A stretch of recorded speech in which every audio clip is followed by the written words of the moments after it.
ഗുരുവായൂർ കോട്ടപ്പടി തൊഴിയൂർ മേഖലകളിൽ കഴിഞ്ഞ ദിവസം വീടുകളും കടകളും കുത്തിത്തുറന്ന് മോഷണം നടത്തിയ കേസ് പ്രതിയുമായി പോലീസ് തെളിവെടുപ്പ് നടത്തി. കൊട്ടാരക്കര മേലില ഷെഫീഖ് മൻസിലിൽ സതീഷ് എന്ന റഫീഖുമായാണ് പോലീസ് തെളിവെടുപ്പ് നടത്തിയത്.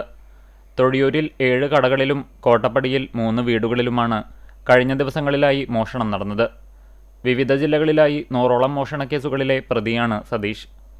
ജയിലിൽ കഴിയുന്നതിനിടെ പരിചയത്തിലായ ചാവക്കാട് തിരുവത്ര കണ്ണാച്ചി അനിൽ, കോട്ടപ്പടി പൊന്നത്തൂർ റോഡ് പുത്തിയിൽ ശ്രീകുട്ടൻ എന്നിവരുടെ സഹായത്തോടെയാണ് ഇയാൾ മോഷണം നടത്തിയത്. ഇവർ ആളില്ലാത്ത വീടുകൾ കണ്ടെത്തി സതീഷിനെ വിവരമറിയിക്കും. സതീഷെത്തി മോഷണം നടത്തി ഒരു പങ്ക് ഇവർക്ക് നൽകുകയാണ് പതിവെന്ന് പോലീസ് പറഞ്ഞു. മോഷണശേഷം ആഹാരം പാചകം ചെയ്ത് കഴിക്കുകയും പരിസരത്തെ CCTVയുടെ DVR കണ്ടെടുത്ത് നശിപ്പിക്കുന്നതും ഇയാളുടെ പതിവാണ്. ഇത് കേന്ദ്രീകരിച്ച് നടത്തിയ അന്വേഷണത്തിലാണ് പ്രതികൾ വലയിലായത്.